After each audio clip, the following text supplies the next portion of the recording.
وبسندنا المتصل الإمام نطيلة السكندري قال لا تصحب من لا ينهدك حاله ولا يدلك على الله مقاله. Tema kita adalah tentang kepada siapakah kita berguru. Orang sering menyebutnya mursyid, murabbi, kiai, ya, pembimbing rohani. Siapakah karakter pembimbing rohani yang ideal? Guru banyak, tapi yang bisa menghantarkan kita kepada Allah itu tidak banyak. Maka beliau memberikan rumusannya minimal ada dua. Jadi banyak kriteria guru yang bisa membuat kita menjadi wasil ilallah, sampai ke hadirat Allah subhanahu wa ta'ala. Sampai itu bukan berarti kita pindah-pindah. Allah itu kan maha dekat. Guru yang begini bisa menghidupkan kalbu kita sehingga merasakan kedekatan dengan Allah subhanahu wa ta'ala. Siapakah orangnya?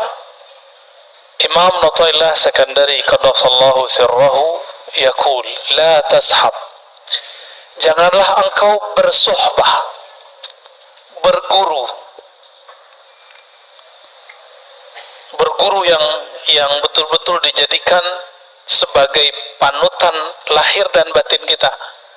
Man la yunhiduka haluh, siapa yang hal itu, kondisinya, baik zahir ataupun batinnya, perubahan-perubahan pada si guru ini, la yunhiduka, tidak membuat ruhanimu bangkit. Jadi ama guru yang begini, bersama beliau, membersamainya beberapa saat, membuat kita kemudian bangkit dari kemalasan kita beribadah kepada Allah subhanahu wa ta'ala. Itu yang pertama. Dan yang kedua, wala yadulluka 'ala Allahi maqaluh.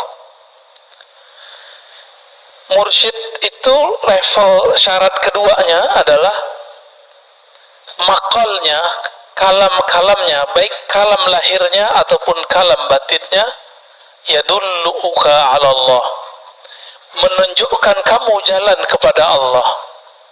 Maka yang tidak masuk kepada kedua kategori ini cukup dijadikan sebagai penceramah aja. Oh, itu ustadz pengajar di masjid saya, tapi bukan dijadikan sebagai panutan lahir batin. Jadi man huwal mursyid al-kamil, siapakah mursyid yang ideal? Pertama, halnya dia membuat kita bangkit. Yang kedua, makalnya, kalamnya dia membuat kita teringat, terarah kepada Allah subhanahu wa ta'ala. Sekarang orang mencari mursyid, mencari guru, tapi dihadapi dua hal ini. Yang pertama, orang yang baru hijrah. Apa yang didapat? Oh, yang penting ustadznya ngomong Quran Sunnah. Belum tentu semua orang yang mengutip Quran dan Sunnah kalamnya itu membangkitkan isi kolbu dan menunjukkan kepada Allah. Belum tentu. Siapa tahu dia bersembunyi dengan dalil-dalil itu dalam keegoannya. Bisa jadi dia bersembunyi dengan kalam-kalam mulia Al-Quran dan Sunnah untuk membenarkan pendapat pribadi dan kelompoknya. Orang ini belum masuk. Ada juga yang halnya itu dibuat-buat, nangis, dibuat-buat kayak tawadu, penampilannya juga nggak natural, ya. Dibuat-buat seakan-akan dia seorang syekh, jadi badut. Banyak sekarang mursyid badut, syekh yang bawa thariqat sufi kah, majelis zikir kah, majelis salawat, tapi kayak jadi badut. Apa maksudnya? Badut itu gimana, Pak? Itu asli muka dia nggak begitu? Enggak. Sama, dia memerankan aja. Nanti kalau dilepas, hilang. Maka jangan berguru karena penampilan seseorang. Bergurulah karena hal ruhaninya. Hal ini pemberian dari Allah Subhanahu wa ta'ala. Jadi nggak bisa dibuat-buat, nggak bisa dibuat-buat nangis, nggak bisa dibuat-buat tersentuh, nggak bisa. Emang dari sononya sudah begitu.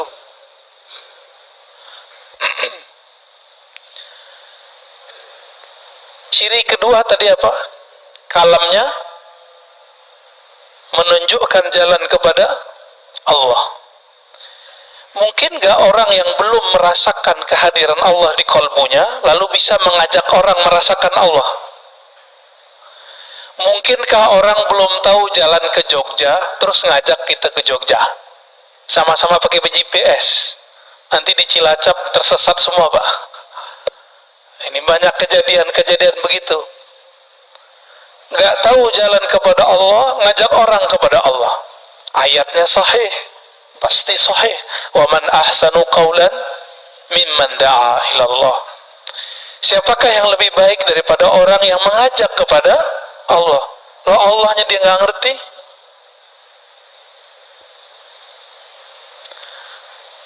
Maka ada tipe sekarang yang kedua, orang-orang mencari, kalau tadi yang penting ada Quran sunnahnya, yang kedua, yang penting ada zikirnya. Tidak semua guru yang mengajarkan zikir itu mengajak kepada al-mazkur. Al-mazkur itu yang diingat. Siapa yang diingat? Allah. Ada yang ngajaknya biar sakti. Jadi hati-hati, Pak. Belajar ilmu kerohanian harus jelas sanadnya. Kalau enggak nanti diajak kita belajar ilmu kesaktian, ilmu kanuragan. Jadi enggak zikir jadinya. Nih baca ini biar kamu enggak tembus sama orang. Baca ini biar kamu enggak kelihatan sama orang. Baca ini biar jualannya laku. Baca ini supaya semuanya agar sampai kepada maksud diri bukan kepada Allah Subhanahu wa ta'ala.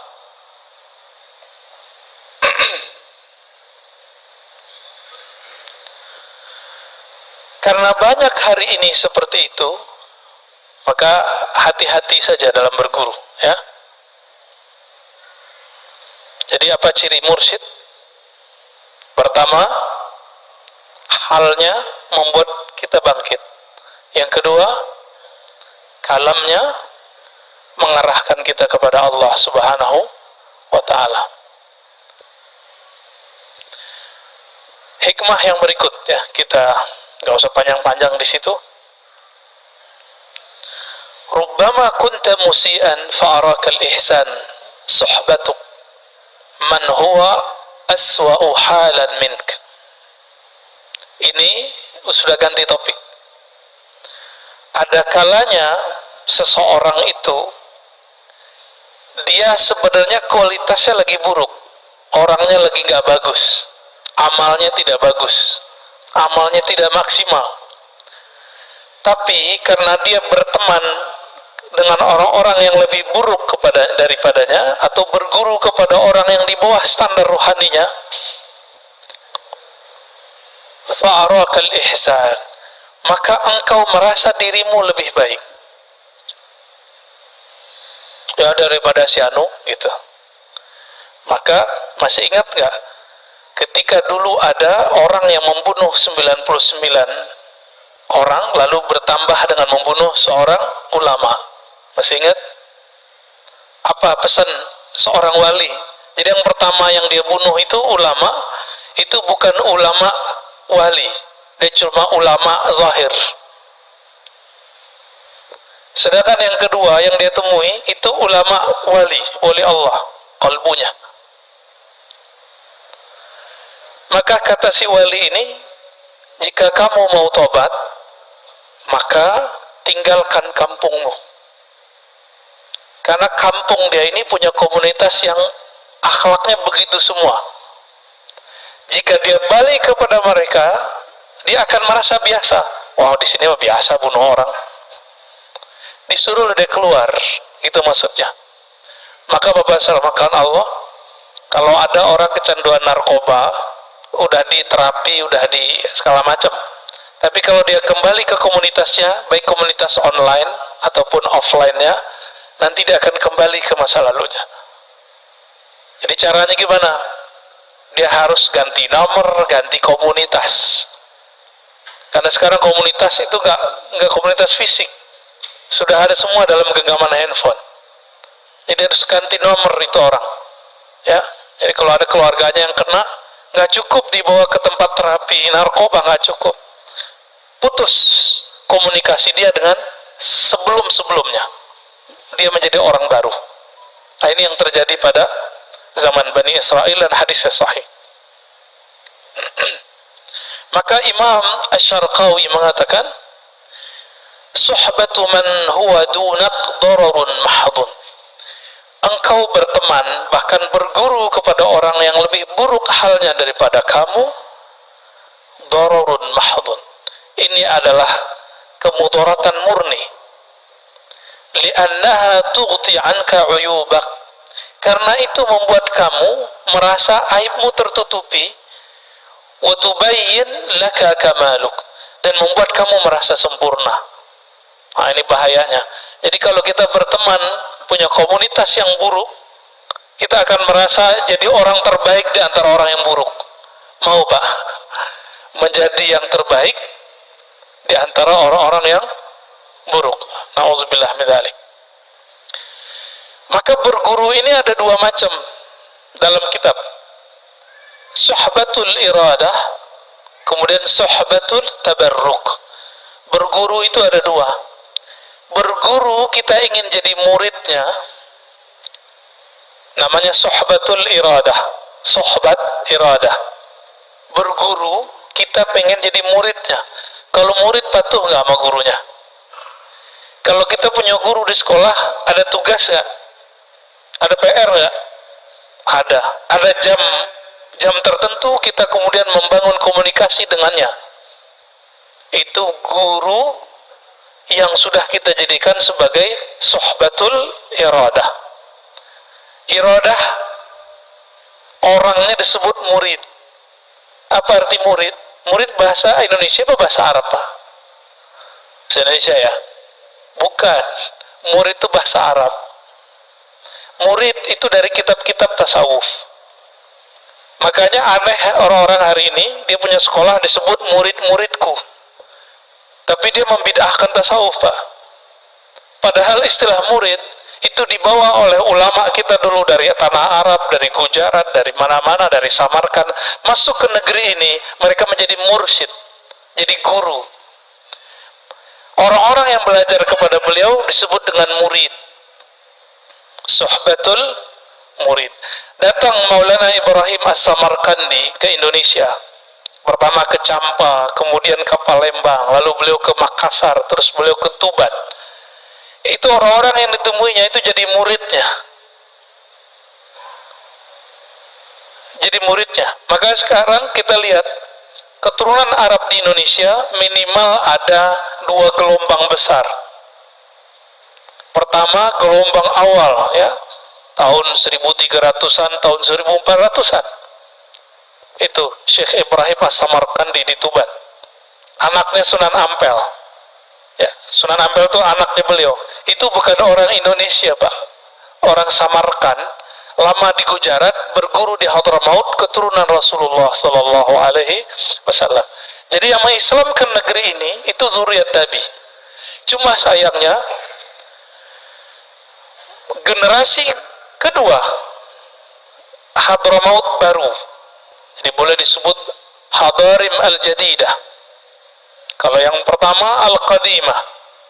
Yang pertama ini nasabnya dipelihara oleh orang-orang pesantren. Maka orang-orang pesantren itu yang tua, itu aslinya mereka zuriat Rasulullah sallallahu alaihi wasallam. Gelar Gus itu ganti dari Sayyid, Pak. Maka nggak boleh sembarangan gus-gusan, ya, gawagis, gus, terjadi gugus, guguk, ya, hati-hati. Itu gelar kalau kita bukan anak kiai jangan pakai deh. Itu sama kayak Raden, sama kayak Andi kalau di Makassar, ya mirip-mirip itu. Jadi kalau bukan keturunan itu jangan dipakai. Oh, orang manggil kita Gus, bilang saya bukan anak kiai. Oh, ilmu saya lebih tinggi dari anak kiai, itu urusan lain.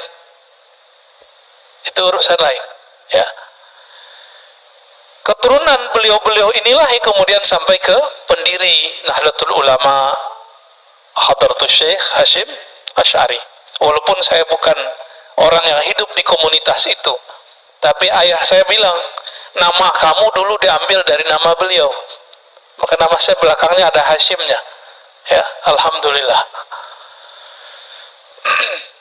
Itu semua keturunan dari sana, Pak.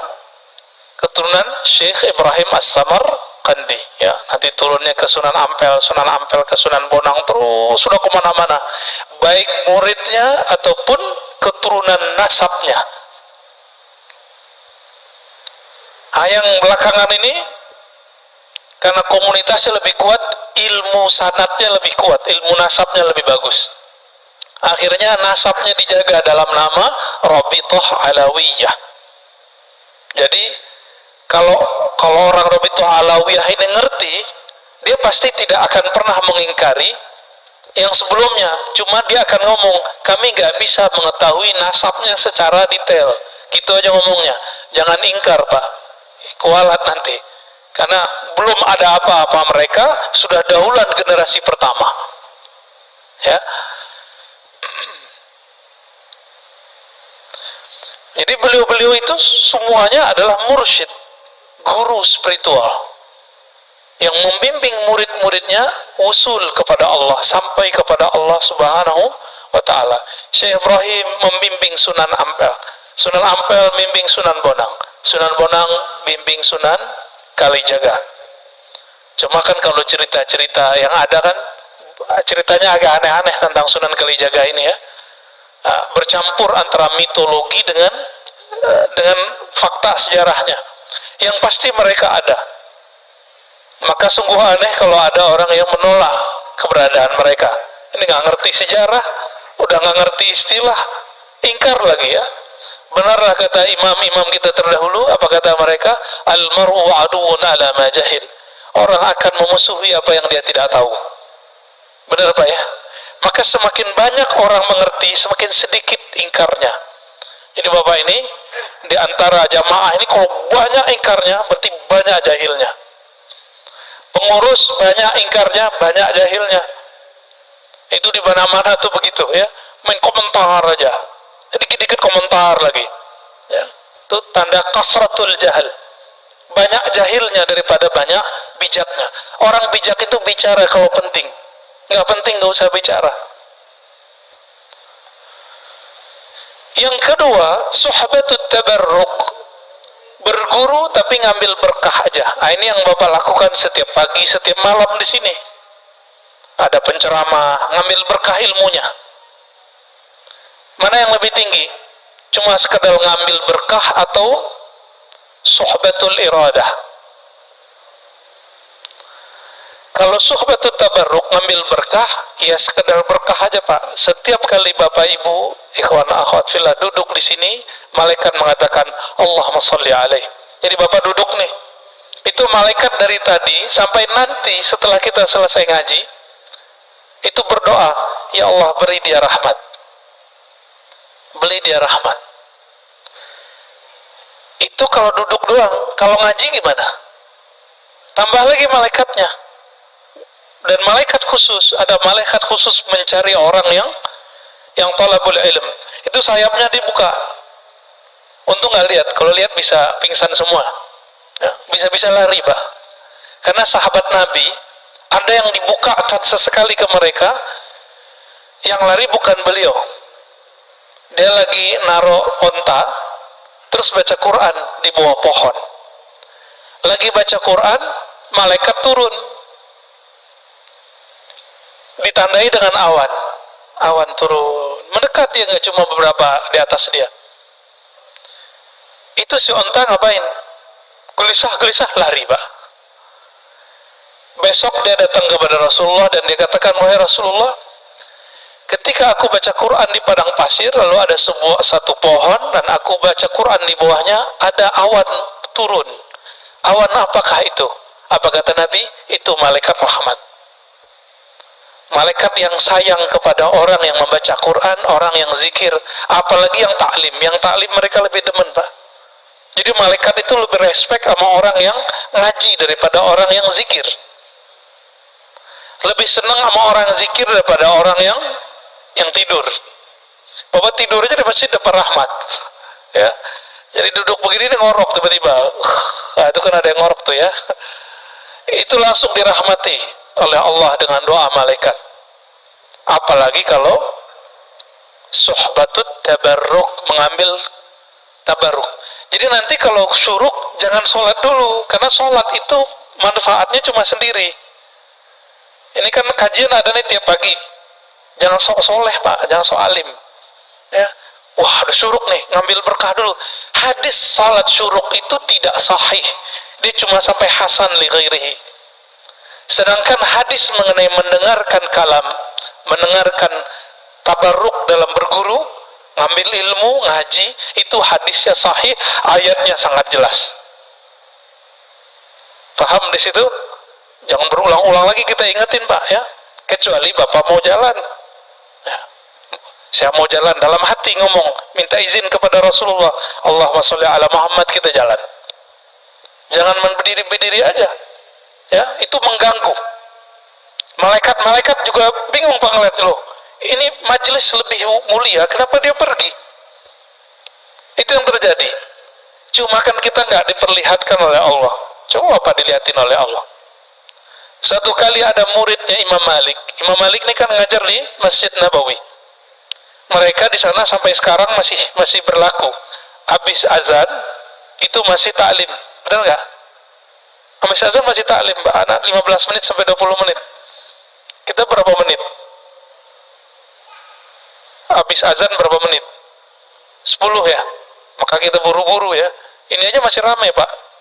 Coba kalau dikasih 15 menit, oh lebih ramai lagi kayaknya ke belakang. Ada beberapa masjid itu 20 menit saya lihat. Tapi ya ada jamaah yang nggak ngerti, protes juga. Giliran di Mekah nggak berani protes di Masjidil Haram ya. Imam Malik ba'da azan itu nggak sholat sunat beberapa kali kalau lagi taklim. Beliau lanjutkan taklimnya. Seorang murid masukin kitabnya ke dalam tasnya, masukin. Dibiarin aja Imam Malik. Udah selesai dia mau berdiri, Imam Malik nanya, ya ghulam, hai bocah, kemana engkau? Apa kata orang ini? Wahai tuan guru, Imam Malik ya, aku hendak sholat sunat. Kata Imam Malik, apa hukumnya sholat sunat? Namanya sholat sunat. Sholat sunat rawatib hukumnya apa? Sunat. Ditanya lagi, kalau ngaji hukumnya apa? Bingung dia Pak. Oh kalau ngaji wajib, yaudah kamu duduk. Lebih utama ngaji sesaat kita mendengarkan orang berkalam. Walaupun kalamnya nggak benar-benar amat Pak, tapi karena niat yang tulus itu Allah angkat. Yarfa'illahu allazina amanu minkum wallazina utul ilma darajat. Orang yang diberikan ilmu, diberikan iman, Allah angkat darajat. Bukan satu derajat, darajat. Darajat itu bahasa Arab disebut sebagai jamak plural, derjat, derjat, derjat. Kita nggak tahu seberapa banyak derjatnya.